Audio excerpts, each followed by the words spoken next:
Hola, hola, bienvenidos a Dentix Vlogs, tu canal. Yo soy el Dr. Edgardo y bueno, el día de hoy mis compañeros y yo les abarcaremos los siguientes temas, que son introducción a la genética, mitosis y meiosis, genética mendeliana, así como las aplicaciones de la genética mendeliana. Y bueno, empecemos por algo muy importante. ¿Qué es la genética? Bueno, la genética se define como la rama de la biología que trata al estudio de la herencia y de la variación. De Mendel al DNA en menos de un siglo. Los procesos genéticos son esenciales para la comprensión de la vida.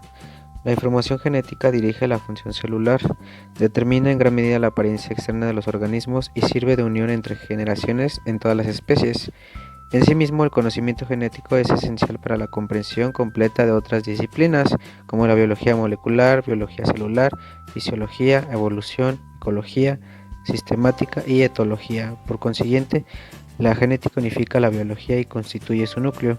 Así, no es sorprendente que la genética tenga una larga y rica historia. Nuestro punto de partida para esta historia es en el jardín de un monasterio en la Europa central de la década de 1860.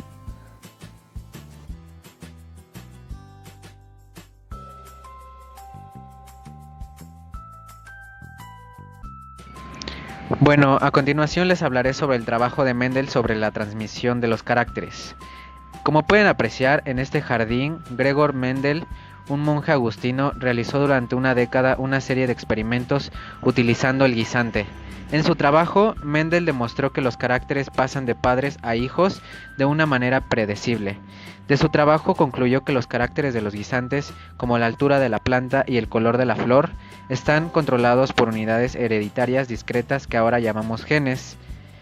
Además, concluyó que los genes que controlan un carácter están en parejas y que los miembros de cada pareja se separan en la información de los gametos. Su trabajo se publicó en el año de 1866. Fue parcialmente reproducido y citado en artículos por Karl Correns y otros alrededor en el año de 1900. Habiéndose confirmado por otros, los hallazgos de Mendel se reconocieron como la base de la transmisión de los caracteres en el guisante y en todos los organismos superiores. La teoría cromosómica de la herencia. Mendel hizo su trabajo antes de que se conociera la estructura y el papel de los cromosomas. Unos 20 años después de su trabajo, los avances en microscopía permitieron a los investigadores identificar a los cromosomas y establecer que en los organismos eucariotas, que tienen núcleo y sistema membranoso celular, cada especie tiene un número característico de cromosomas denominado el número diploide, 2N. Por ejemplo, los humanos tienen un número diploide de 46. En las células diploides, los cromosomas se encuentran formando parejas llamados cromosomas homólogos. Los miembros de cada pareja son idénticos en tamaño y situación del centrómero, una estructura a la que se enganchan las fibras del uso en la división. Variación genética. Al mismo tiempo que se propuso la teoría cromosómica de la herencia, los científicos comenzaron el estudio de la herencia de caracteres en la mosca de la fruta, Drosophila melanogaster. Muy pronto se descubrió una mosca con ojos blancos en una botella que tenía moscas normales con ojos rojos, tipo silvestre. Esta variación se había producido por mutación, un cambio heredable en el gen que controla el color del ojo. Las mutaciones cromosómicas afectan al número y estructura de los cromosomas.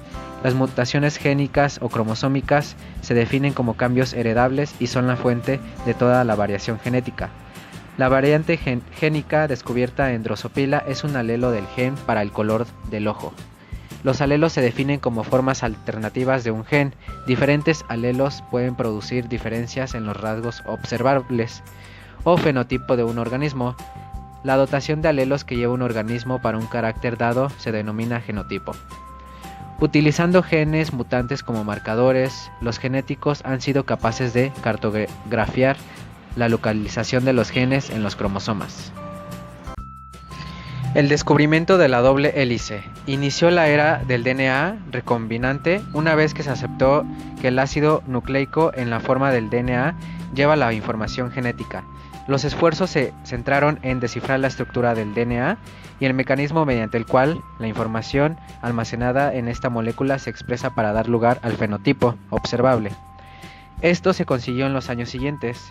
Los investigadores aprendieron cómo aislar y hacer copias de regiones específicas de la molécula del DNA, abriendo el camino para la era de la tecnología del DNA recombinante. La estructura del DNA y del RNA. Es una molécula larga como en escalera que forma una doble hélice. Cada cadena de la hélice es una molécula lineal formada por subunidades llamadas nucleótidos. En el DNA hay 4 nucleótidos diferentes. Cada nucleótido del DNA tiene una de las 4 bases nitrogenadas, que son adenina, guanina, timina o citosina. Y bueno, estas 4 bases constituyen el alfabeto genético o código genético, que en distintas combinaciones especifica finalmente la secuencia de aminoácidos de las proteínas. Uno de los grandes descubrimientos del siglo XX fue llevado a cabo en 1953 por James Watson y Francis Crick, que establecieron que las 2 cadenas del DNA son complementarias entre sí, de tal manera que los peldaños de la escalera de la doble hélice constan de los pares de bases A5T o G9C. El RNA, otro ácido nucleico, es químicamente similar al DNA. El RNA tiene en sus nucleótidos un azúcar diferente, la ribosa en lugar de la desoxirribosa, y la base nitrogenada uracilo en lugar de la timina. Además, en contraste con la doble hélice del DNA, el RNA es en general de cadena sencilla. Es muy importante que pueda formar estructuras complementarias con una cadena del DNA. Las proteínas y la función biológica. Como hemos mencionado, las proteínas son los productos finales de la expresión génica. Estas moléculas son responsables de conferir las propiedades que atribuimos a los seres vivos. La naturaleza diversa de la función biológica descansa en el hecho de que las proteínas se fabrican a partir de 20 aminoácidos diferentes.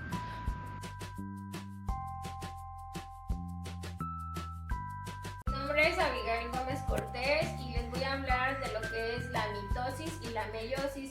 Para poder entender estos dos procesos, tenemos que tener bien claro qué es la célula. Bueno, la célula es la unidad estructural y funcional de todo ser vivo. Todo ser vivo, llámese planta, animal, humano, hongos.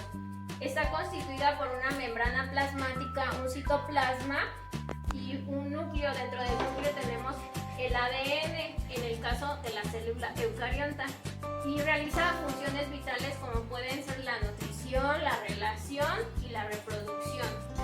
Bueno, aquí tenemos 2 células, la procariota y la eucariota. En la eucariota tenemos que dentro del núcleo encontramos nuestro material genético, el ADN. En el caso de la procariota está disperso en el citoplasma en forma circular. La procariota no posee organelos bien definidos, como en el caso de la eucariota. El ciclo celular está dividido en dos fases, que es la interfase, que comprende la etapa G1, la S y la G2, y la división celular, que se puede dar por cariocinesis, que implica mitosis y meiosis, y la citocinesis, que nos da como resultado la división del citoplasma. ¿Qué es la interfase? Es el proceso que asegura el crecimiento y desarrollo de toda célula. Y bueno, tenemos lo que es la etapa 1, que es la G1, en donde la célula se incrementa su ARN mensajero para llevar a cabo la síntesis de proteínas. En esta parte, que es la S, es la duplicación del material genético. Y el G2 es la fosforilación de la histona H1, que ayuda a la condensación de la cromatina. Posteriormente pasamos a lo que es la mitosis. Y bueno, la mitosis es un proceso de división celular que genera células con material genético idéntico al de la madre, que en este caso sería este ejemplo. Y esto es fundamental para el crecimiento, cicatrización y regeneración de tejidos. Esto únicamente se lleva a cabo en células somáticas. Las fases de la mitosis comprenden lo que es la profase. Aquí la cromatina se condensa formando los cromosomas. Desaparece nuestro núcleo y nuestra membrana nuclear. Se duplican los centriolos y estos emigran a ambos lados del núcleo. Se forma el uso mitótico. En la metafase, los cromosomas se alinean en el plano ecuatorial. En la anafase, las cromátidas se separan y emigran hacia los polos de la célula, como es el caso de este esquema. En la telofase, las cromátidas se agrupan en los polos celulares, descondensan y aparece nuevamente la cromatina y se forma la membrana nuclear, para posteriormente dar origen a lo que es la citocinesis, que es un proceso en donde se separan del citoplasma y se dividen en dos, generando dos células hijas, y esto es a través de un anillo o surco de división, que es esta parte. En el caso de la meiosis, es un proceso celular en el cual a partir de una célula diploide, que es una célula progenitora, se producen 4 células haploides o células hijas. Esto únicamente se da en gametos, en los ovarios y en los espermatozoides, y esto es fundamental para que haya variabilidad genética. El resultado de la meiosis son células con material genético distinto. Bueno, aquí tenemos la meiosis, en meiosis 1, que se divide en la profase, que es esta parte. Los cromosomas se condensan y forman pares. Posteriormente pasamos a la metafase 1, que son los pares homólogos, se alinean en la placa ecuatorial, y en la anafase los cromosomas se separan, pero las cromátidas permanecen juntas, y finalmente en la telofase se forman células haploides, cada una tendrá 2 cromátidas hermanas y ya no serán iguales entre sí.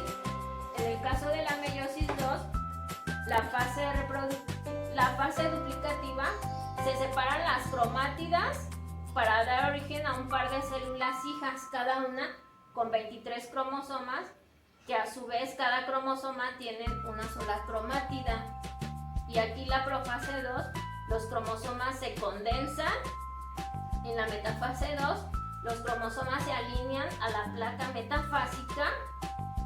En la anafase 2, las cromátidas hermanas se separan a los extremos opuestos, y en la telofase 2 los gametos formados son haploides. Cada cromosoma tiene una sola cromátida, y el producto final de esto serán las células hijas, que darán origen a un óvulo o a un espermatozoide. Y bueno, el objetivo de la meiosis es generar células sexuales.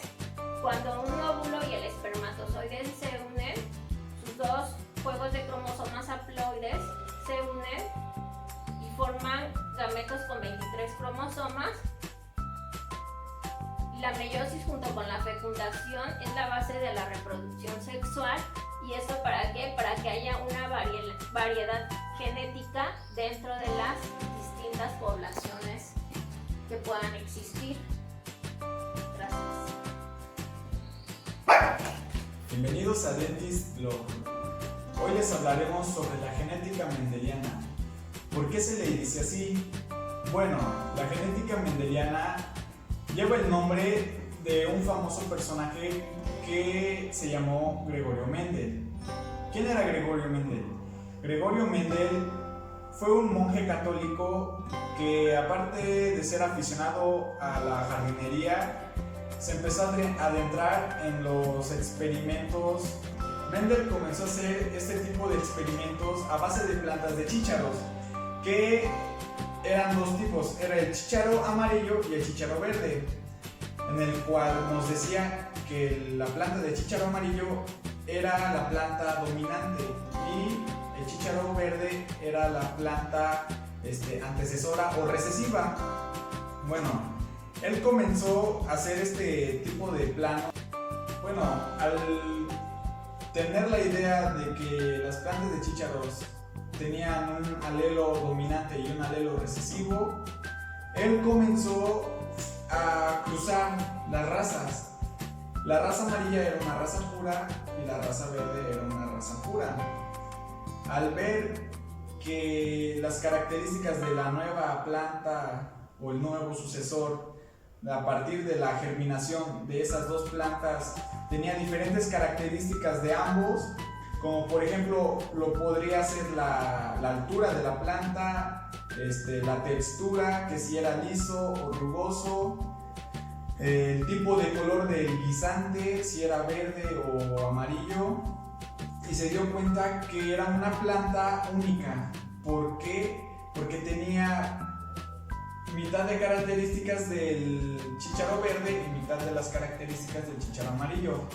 Entonces, al ver una planta sucesora a partir de ese tipo de germinación, se pudo dar cuenta que, digamos, que la planta era alta, que es un alelo dominante, pero el color era verde, del chícharo era verde y era recesivo. Entonces, cuando vio que la textura del chícharo era lisa, era dominante. Entonces ahí se dio cuenta que hubo una cruza y se compartieron la información genética de ambas plantas y dio un sucesor nuevo. Para que él se diera cuenta de cómo era este intercambio de genes, él creó un cuadro, el cual se conoce como cuadro de Punnett, y ahí anotó arriba las características de la planta de chícharo amarilla y de un lado puso las características del chícharo verde, lo cual en ese entonces, al cruzar, las razas puras eran alelos homocigotos. ¿Qué significa homocigotos? Es de alelos iguales, homo de igual. Entonces, digamos que el alelo homocigoto sería la textura liso con L mayúscula, que serían L mayúscula por L mayúscula, y la del chícharo recesivo, que sería L minúscula por L minúscula.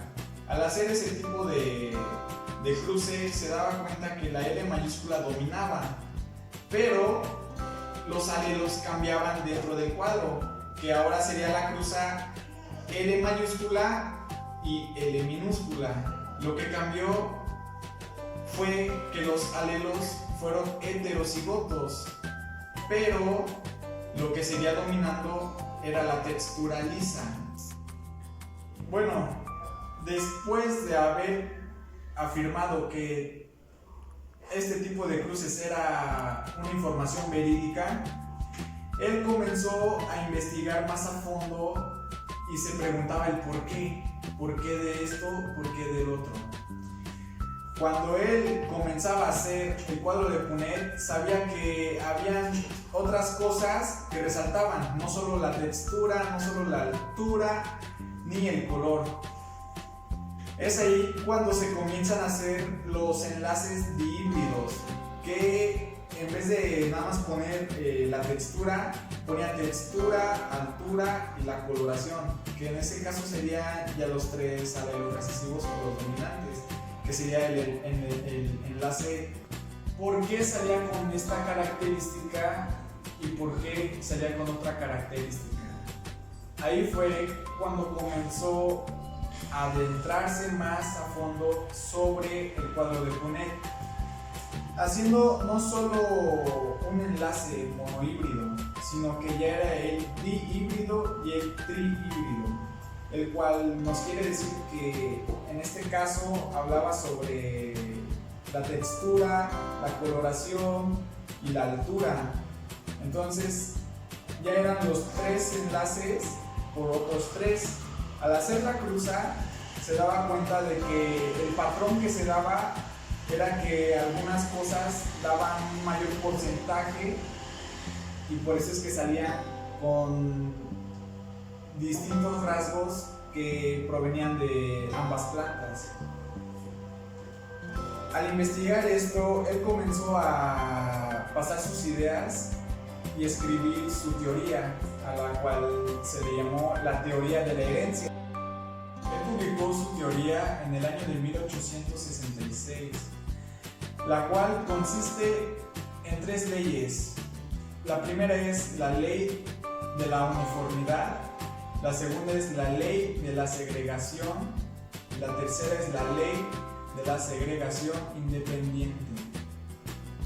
¿De qué nos habla? Básicamente nos habla de sus experimentos y cómo fue cada cosa dándose a partir de los rasgos de un alelo dominante y de un alelo recesivo. La primera ley, que es la ley de la uniformidad, nos habla de la cruza de 2 especies puras, que sería, pues en este caso fue su cruce de planta de chícharo amarillo dominante y su planta de chícharo verde recesivo. Esa fue la primera ley. Entonces, al sacar esos hijos de esas plantas, a esa generación se le llamó la filial 1, o más conocida como la F1. Entonces, a partir de hacer la cruza de la F1, sería la segunda ley, que es la ley de la segregación. Esta ley nos habla de que al tratar de hacer ese tipo de cruzas, puede que el resultado nos dé una raza pura o siga siendo una raza impura. Ya puede ser una raza pura en dominante, que serían los alelos dominantes, o una raza pura que sean los alelos recesivos o homocigotos. La tercera ley, que es la ley de la segregación independiente, nos habla de que el tipo de cruza sea heterocigota o homocigota, la herencia genética no tiene un fin promedio, porque puede ser que salga pura y puede ser que no salga pura. Puede ser que salga pura pero con otros rasgos, y puede ser que esos rasgos no salgan de ninguna. Él, cuando publicó su teoría, en aquel entonces no le creyeron. ¿Por qué? Porque decían que a lo mejor él estaba loco, que todo era falso, que él no tenía las pruebas suficientes. E incluso es como todos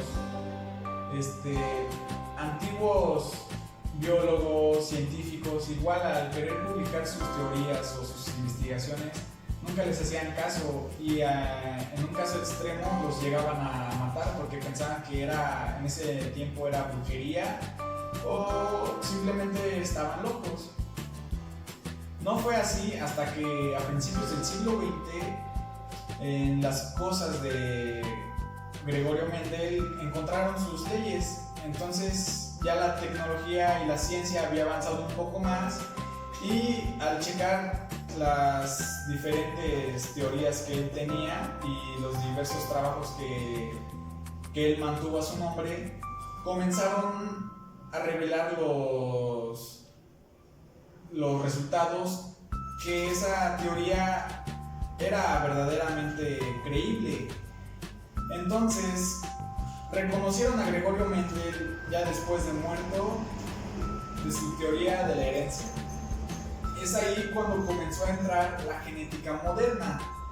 ¿Por qué moderna? Porque ahora fue más experimental, fue más prevista en los seres humanos, e incluso se puede decir que hasta en lo que es la... ¿Por qué moderna? Se le dice así porque ya la genética fue más experimental a animales, humanos, plantas y todo lo que se puede decir que es de la cosecha, que serían las verduras, frutas.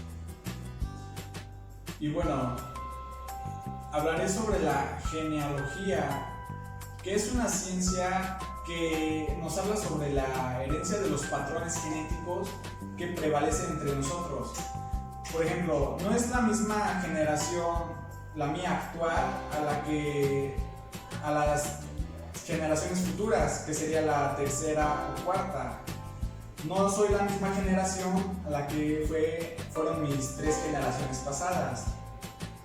Es ahí en lo que también en la genética moderna puede entrar a hacer un cuadro de Punnett, en la cual los rasgos físicos serían el color de ojos, color de piel, color de cabello, estatura, etc., haciendo un cuadro grande.